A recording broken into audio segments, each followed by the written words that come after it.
Hola, ¿qué tal? Bienvenidos al podcast sobre inversión y educación financiera, fondos de inversión y valores. Mi nombre es Eusebio Gómez, soy asesor financiero y tengo la misión de hacer las cosas de manera diferente y ayudar a muchas personas a lograr los resultados financieros y con ello proporcionarles el conseguir la vida que desean llevar.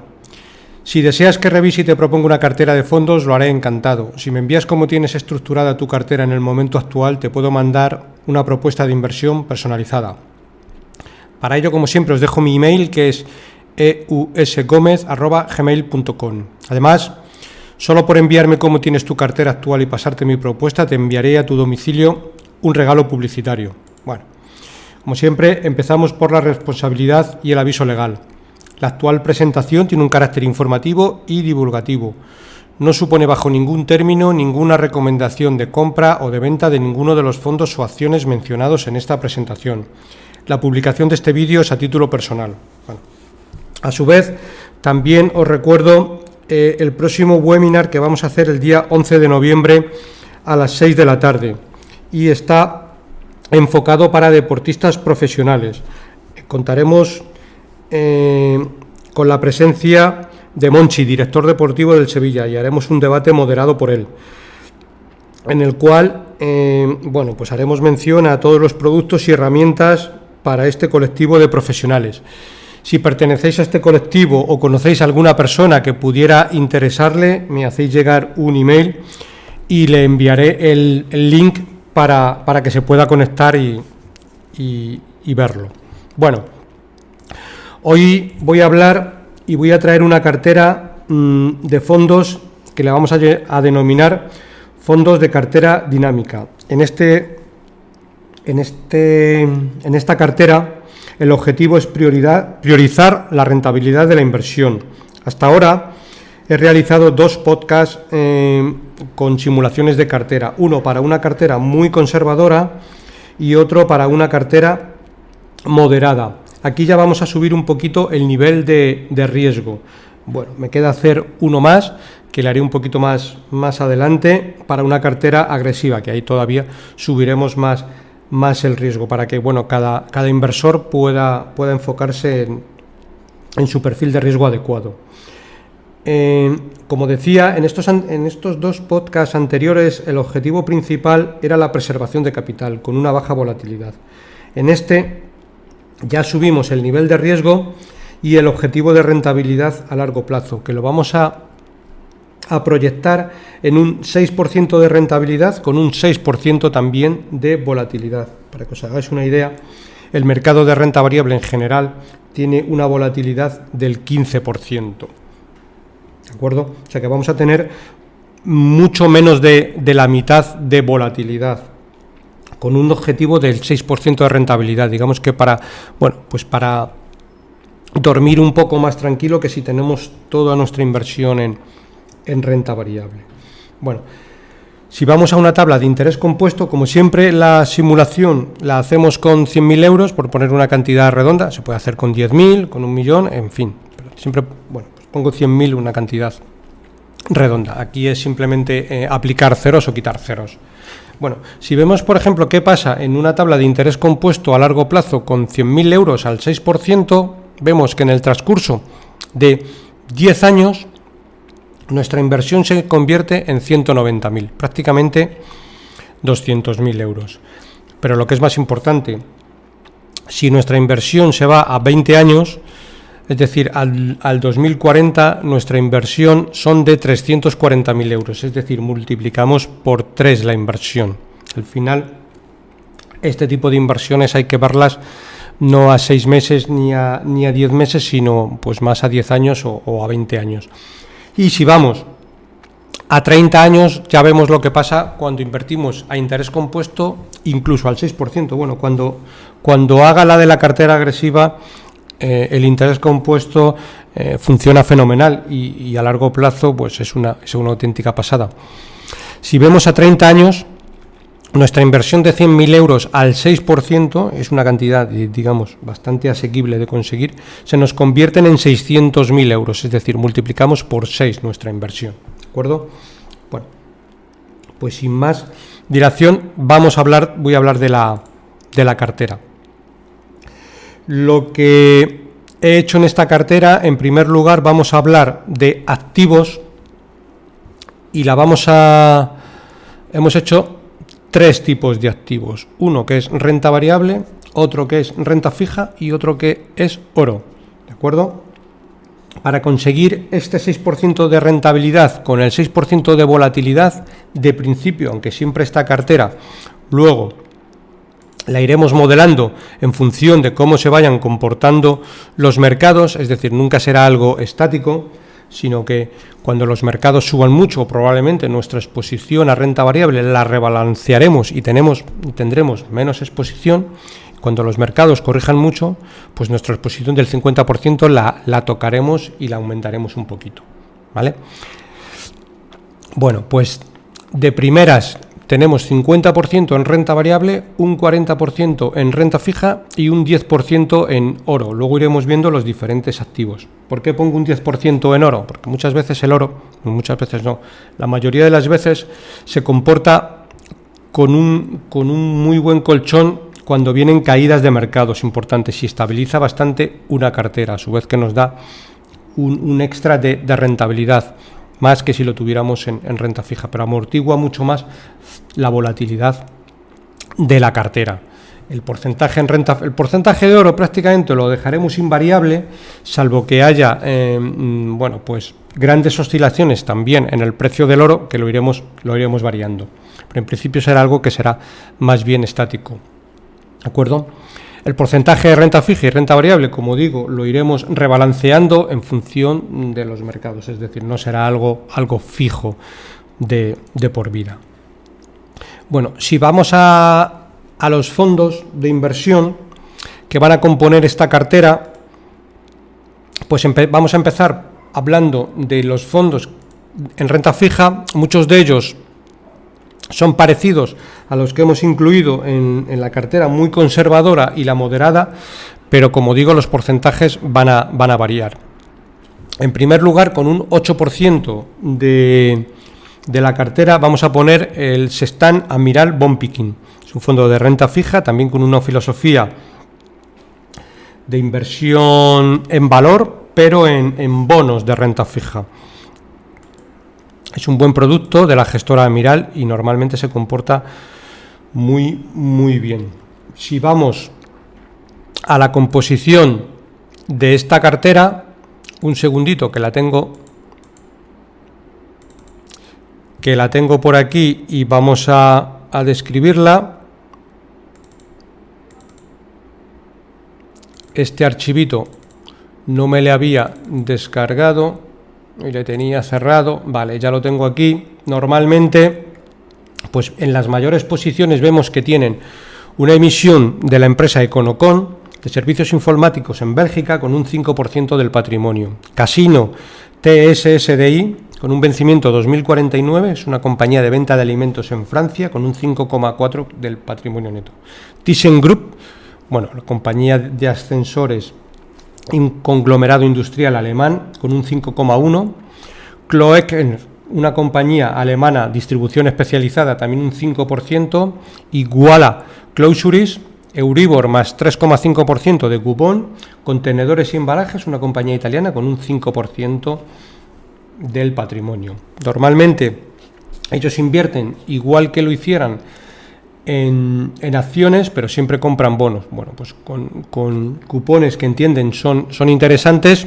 Por ejemplo, el bono de ThyssenKrupp tiene un cupón del 2,87%, que está bastante bien.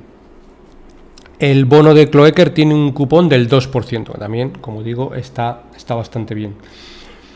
Bueno, y como digo, es un fondo de renta fija, filosofía también un poco value investing, pero sobre bonos. Bueno, seguimos. El siguiente fondo, también con un 8% de la cartera, es el M&G Optimal Income, que en alguna ocasión incluso he hecho algún podcast solo hablando de este fondo, aunque también voy a comentar aquí los movimientos que se han realizado en los últimos meses. Bueno, han añadido bonos ligados a la inflación en el segundo y en el tercer trimestre del año, pasando del 5% a casi el 15% del fondo. aprovechando una subida en las expectativas americanas de inflación de más del 1%, con un buen timing, reduciéndolos ahora de nuevo hasta un 4% del fondo. Es decir, aprovecharon la coyuntura y esos bonos ligados a la inflación se comportaron de manera muy buena, y lo que han hecho ha sido, bueno, pues deshacer la posición con la rentabilidad que han considerado. También han deshecho posiciones en crédito de alta calidad, muy demandado en el pico de la crisis, y han vuelto a añadirlo durante la primavera a muchos mejores precios, sobre todo bonos con más spread de duración, es decir, con duración más larga. La cartera sigue teniendo una de las mejores calidades crediticias de su historia. También entraron muy infraponderados en high yield en marzo, solo con un 11%, exposición que aumentamos en primavera a precios de descuento. El high yield también se comportó un poco durante la pandemia, o cuando los mercados cayeron más fuertemente, porque bueno, la pandemia sigue, y del 11% pasaron a un 19%. Actualmente han vuelto a reducir otra vez a niveles del 10-11%, tras un buen comportamiento y debido a la compresión de diferenciales. Bueno, el posicionamiento actual de este fondo, el fondo antes de la crisis entró en una máxima liquidez histórica con casi un 45% de la liquidez, de los cuales han utilizado para tomar posiciones en los meses siguientes. Hoy esta exposición vuelve a ser alta, del 35%. Digamos que han hecho un buen timing. El fondo en este momento está neutral en bonos de gobierno muy líquidos, Alemania en su gran mayoría. Están sobreponderados en crédito con grado de inversión, investment grade, de alta calidad, con preferencia por Estados Unidos, donde los diferenciales son más amplios que en Europa. Han bajado bastante la exposición en crédito high yield, y en el momento actual tiene una exposición muy residual a renta variable y solo tienen un 3%, y es principalmente europea. Recordemos que aunque este fondo lo consideramos un fondo de renta fija, en algunas ocasiones puede tener el fondo a discreción del gestor posiciones en renta variable, aunque no, como norma general nunca han pasado del 6-8%. Pero bueno, si lo considera oportuno puede tener alguna exposición a renta variable. Bueno, otro fondo que también vamos a tener en cartera con un 8% de la cartera es el fondo de JP Morgan, de prácticamente activos del mercado monetario a corto plazo, con un 8%. Este fondo lo incluimos en cartera porque lo que vamos a hacer es comprar este fondo, que prácticamente es un fondo de renta fija de muy corto plazo, pero lo vamos a hacer en libras, ¿vale? Aprovechando que ahora mismo la libra está en mínimos históricos y entiendo que es un buen momento para tomar una posición.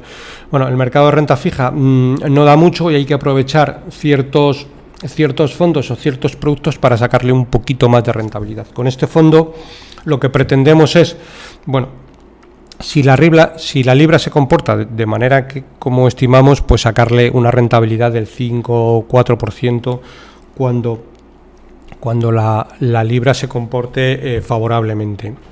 Digamos que la parte de esta renta fija la ponemos en un fondo muy muy muy conservador, pero en libras, aprovechando la baja cotización. Bueno, con un 12% de la cartera, el fondo de Nordea, que también hemos hablado en varias ocasiones de él, que es el de covered bond, es decir, bonos de cédulas hipotecarias a muy muy muy corto plazo. Este fondo es casi como si lo tuviéramos en liquidez, normalmente nos da un 2% de rentabilidad anual, con una volatilidad extremadamente baja. Las cédulas hipotecarias se comportan muy bien en cualquier ciclo de mercado y lo tenemos un poco como un fondo de armario para que estabilice la cartera y nos dé ese extra de rentabilidad, que no es mucho, pero es lo suficiente para tenerlo en la bolsita de renta fija. Otro fondo de renta fija, el Cartesio X, aquí vamos a poner un 4% de la cartera. Si damos un repaso a lo que es el Cartesio X en el momento actual, vemos que tiene un 20% de la exposición a renta variable. Es un fondo que, como norma general, aunque tiene un sesgo muy conservador, los gestores pueden tener algo de renta variable. A veces que solo llega al 5 o 6%, en el momento actual la tienen un poquito más elevada, como digo, un 23% en renta variable, un 17% en renta fija y tienen una liquidez del 58%. Es decir, ante movimientos bruscos de mercado, este fondo lo debería hacer bastante bien porque esa liquidez, pues los gestores entiendo que la pondrán a trabajar de la manera más adecuada. Normalmente siempre invirtiendo en renta fija porque ahora mismo la exposición es bastante baja. ¿De acuerdo? Y es un fondo que también nos va a dar una rentabilidad relevante a largo plazo para la parte de renta fija, que como veis también estamos incluyendo este fondito que tiene una exposición a renta variable para que nos dé un poquito más de plus. ¿De acuerdo? Bueno, pues seguimos. Ahora vamos a ver el fondo de BlackRock World Gold. En este fondo, como he dicho anteriormente, vamos a poner un 10% de la cartera. Podríamos poner perfectamente un ETF de oro, pero bueno, yo pongo este fondo básicamente porque siempre al tener fondos de inversión en toda la cartera podemos ir rebalanceando y nunca ir pagando plusvalías, porque si pusiéramos el ETF, pues en algún momento dado queremos quitar una posición de oro, bajar la exposición o subir, ya lo tendríamos que hacer mediante ventas con la correspondiente plusvalía, con lo cual, bueno, pues por eso elijo un fondo de oro. Este fondo lo que tiene, se comporta, digamos, prácticamente bastante igual que la cotización del oro, aunque no tiene por qué, porque al ser un fondo lo que tiene normalmente son empresas extractoras de oro. En muchas ocasiones las empresas extractoras de oro, cuando el oro sube, suben mucho más, incluso cuando el oro baja en un momento dado pueden bajar algo más, con lo cual es un fondo que puede tener más volatilidad que la que normalmente ya tiene el oro. Pero bueno, con un 10% de la cartera, y yo este fondo le sigo desde hace mucho tiempo, nos va a replicar bastante bien para lo que queremos. En las mayores posiciones, por ejemplo, tiene un 9,55% en Barrick Gold, que es una de las mayores compañías de oro del mundo, un 9,32% en Newmont Corporation, Kinross Gold Corporation 5,44%, Kirkland Lake Gold 5,20%, Newcrest Mining 4,06%, Wheaton Metales Preciosos Corporation 3,84%, Endeavour Mining Corporation 3,64% y Agnico Eagle Minerales 3,59%. Es un fondo que también, aparte de oro, pues también tiene compañías mineras. Bueno, si seguimos, y ahora ya vamos a ir a la parte de renta variable, con un 8% de la cartera vamos a incluir un fondo que también muy interesante, que he hablado pocas veces aquí de él, y que es el Mirabaud Equity Pequeñas Compañías de Suiza. Es un fondo de renta variable de pequeñas compañías de Suiza. Nos va a ir bastante bien, sobre todo para esta parte de la cartera, que queremos hacer una inversión a largo plazo, y este fondo, como norma general, se comporta muy bien, y a su vez también lo que hacemos es diversificar por diferentes monedas, que luego iré también al componente de divisas. Las principales posiciones tenemos a Partner Group Holding con un 6,64%, Schindler Holding, que es la compañía de ascensores, un pedazo de compañía suiza, con un 5,46%, Logitech Internacional con un 4,61%, Chocolates Lindt con un 4,61%, Vitor Pharma 4,50%, Koenig Nagel International con un 4,39%, Clariant 4,01%, Valouze Holding 3,66%, Snova Holding 3,60%. A mí este fondo me gusta bastante porque nos da una diversificación mundial, que es lo que queremos un poco en la cartera, pero orientada a pequeñas compañías suizas que como norma general se comportan fantásticamente bien. Y como digo, un 8% de la cartera. Bueno, otro fondo clásico que sí que hemos traído en diferentes carteras en anteriores ocasiones, más en la moderada, que es el Morgan Stanley Global Branch. Bueno, si vemos el Morgan Stanley Global Branch, es un fondo que normalmente invierte en compañías mundiales muy resistentes a todo tipo de crisis, compañías con fosos defensivos, con ventajas duraderas a largo plazo, fondo muy interesante que como norma general lo hace muy bien y sobre todo lo que mejor hace es cuando hay caídas de mercado, no es un fondo que sufre en exceso, lo hace bastante bien.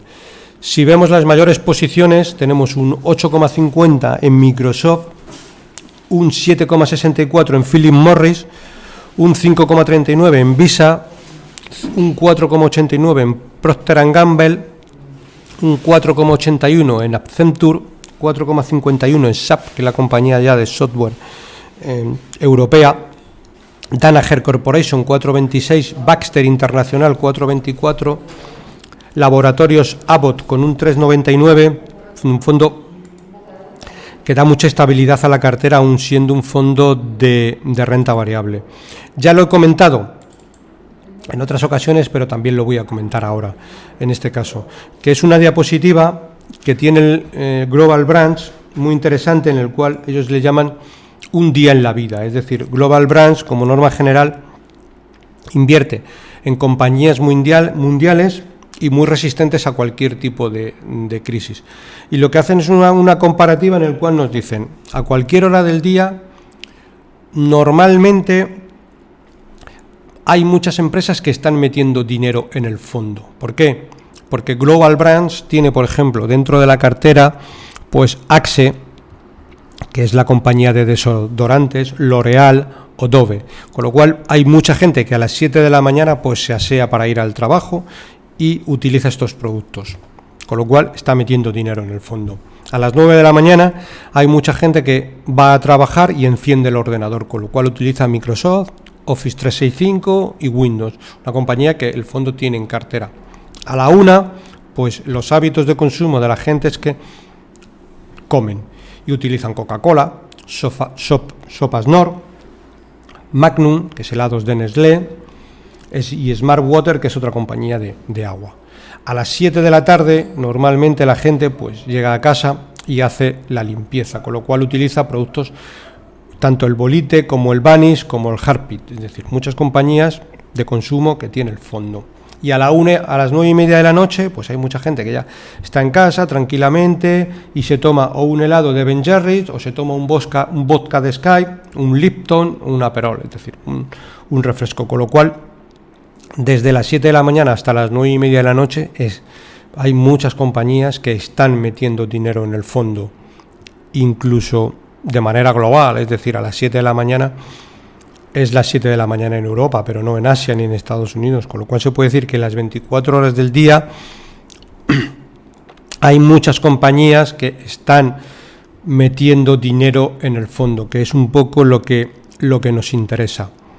Fondo estable, que dé estabilidad a la cartera y que se comporte muy bien tanto cuando los mercados suben y que no caiga en exceso cuando los mercados bajan. Bueno, seguimos. En este caso vamos a introducir en cartera con un 9% el Sextant PME, que es un fondo de renta variable europea con sesgo a pequeñas compañías. Es de la gestora Sextant. Como norma general, este fondo se comporta muy bien. Es verdad que es un fondo muy volátil, pero a largo plazo tiene unos resultados muy buenos. Las mayores posiciones que tenemos en el fondo son Home24, que es una compañía alemana con un 6,5% del patrimonio, Westwing, que es una compañía también de medios e internet, también en Alemania, con un 6,1%, Weil & Cie, que es una compañía de finanzas francesa con un 5%, Grupo Weijin, agroalimentario con un 4,6%, y Focus Home Interactive, que es una compañía de ocio francesa con un 4,2%. Normalmente la gestora es francesa, Amiral, y ellos, por norma general, también están bastante centrados en compañías de pequeña capitalización francesa, que su horizonte es europeo, pero está centrado un poquito más en renta variable y en compañías pequeñas francesas. Fondo muy interesante que nos va a dar ese componente extra a la cartera y sobre todo a esta área del mundo que ahora mismo está bastante infravalorada. Y los dos últimos fondos que traigo son dos fondos de mercados emergentes, que son, un segundito, los tengo aquí, el Morgan Stanley Asia Opportunity. Este fondo está gestionado por Christian Hugh, la verdad que un crack de la gestión a nivel mundial, lleva varios fondos de Morgan Stanley con unos resultados normalmente espectaculares. Bueno, el Morgan Stanley Asia Opportunity, para que nos hagamos a la idea, en el año lleva una rentabilidad del 31%. Y si vamos a las mayores posiciones del fondo, aquí las tenemos con un 8,37% Meituan Dianping, una compañía de educación Tal Education Group con un 7,45%, Alibaba 6,74%, Foxconn Haidin Flauburin 5,65%, Taiwan Semiconductores con un 4,93%, Naver Corporation con un 4,60%. Seguimos con el resto de compañías que tiene el fondo: Tencent Holding 4,45% y China Resources Beer 4,09%. Bueno, aquí estamos incluyendo dos fondos, o lo que es lo mismo, un 25% de la cartera en mercados emergentes. ¿Por qué lo hago? Bueno, pues en los mercados emergentes el crecimiento del consumo está impulsado por una clase media en crecimiento, y eso se mantiene intacto a pesar de la pandemia. Muchos mercados emergentes son más resistentes a las conmociones externas que en el pasado y pueden hacer frente a las presiones de un dólar fortalecido. También muchos mercados emergentes han adoptado una postura mucho más conservadora a la hora de utilizar estímulos en respuesta al coronavirus, lo cual genera una menor carga financiera a largo plazo. Muy interesante este aspecto. Y el índice MSCI de mercados emergentes se está negociando en los momentos actuales en un mínimo de 15 años en comparación con el MSCI World. Por tanto, los mercados emergentes en el momento actual pueden ofrecer a los inversores la oportunidad de participar en una historia de crecimiento duradera, que es un poco lo que queremos para esta cartera. De ahí que incluyamos un 25% de la cartera en mercados emergentes. Si vamos a otra posición también muy importante dentro de las posiciones del grupo, esta posición también la tiene el fondo Bain & Mellon Long Term Global Equity, que he hablado en varias ocasiones, que es una compañía de Aiwa Group de seguros, con un 4,31% y con sede en Hong Kong. Y por último, os traigo también un fondo muy interesante con un 13% de la cartera, que es el Brandes Emergentes. Brandes es, una gestora de Estados Unidos con un sesgo value y también muy interesante. Es verdad que en los últimos años el value lo está haciendo bastante peor que el mercado, pero por eso precisamente traemos este fondo. Las 10 principales posiciones de este fondo ya no están concentrado, incluso como el Morgan Stanley anterior. Es China Mobile con un 2,77, Alibaba Group 2,75, Samsung Electronic 2,53, Cementos de México con un 2,43, Taiwan Semiconductores 2,32, y si vemos, por ejemplo, las 10 principales posiciones del fondo representan un 24,82%, es decir, es un fondo que está bastante diversificado y no tiene solo posiciones en China. Es verdad que tiene un 23% en China y un 10% en Corea del Sur, pero también tiene un 9,8% en México, un 8% en Rusia, un 6,8% en India, 6,2% en Brasil, 5,8% en Taiwán, 4,2% en Tailandia y un 3,8% en Indonesia. Es decir, con este fondo también recogemos la otra parte del mundo de mercados emergentes, que no solo es Asia, como puede ser interesantes compañías en México o incluso en Brasil, con una exposición algo menor, pero que nos deberían de dar buenos resultados a largo plazo. Con ello tenemos el 100% de la cartera y a su vez este fondo también, por aportarle más diversificación y un componente, como he dicho antes, extra de rentabilidad a la cartera, lo tenemos en diferentes divisas. Es verdad que el 74% de la cartera lo tenemos en euros, un 8% de la cartera lo vamos a tener en libras, un 10% de la cartera lo vamos a tener en dólares, que es a través del fondo de oro que hemos hablado antes, y en dólares, y un 8% de la cartera lo vamos a tener en francos suizos, con lo cual tenemos un 74% de la cartera en euro, es nuestra moneda local, y un 26% en diferentes monedas, franco suizo, dólar y libra. Y con eso llegamos al 100% de composición de la cartera. Una cartera, como he dicho al principio, diversificada.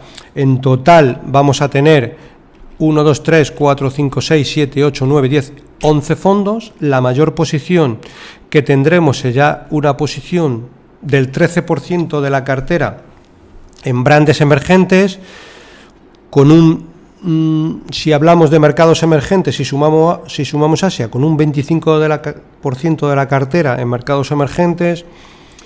Entiendo que para que obtener este tipo de retornos con una exposición, digamos que baja a renta variable, en los próximos años vamos a intentar sacar esa rentabilidad vía mercados emergentes. Es verdad que también tendremos fondos globales y el fondo de pequeñas compañías suizo, que también nos debería de dar un extra de rentabilidad.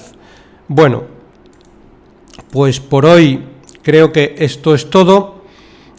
Como siempre, para cualquier consulta o comentario, incluso si alguno queréis que os envíe la cartera entera, pues no hay ningún problema. Me enviáis un mail y os la paso con la hojita de Excel, incluso alguna ficha que queráis. En fin, esto, como siempre digo, es un programa informativo y divulgativo y sin ningún inconveniente. Bueno, como siempre, para cualquier consulta o comentario sobre este podcast, puedes enviarme un email a la dirección eusgomez@gmail.com. Si te ha gustado el programa, te agradezco me des un like en YouTube o un me gusta en iVoox. Un saludo muy cordial, paciencia y buenas inversiones.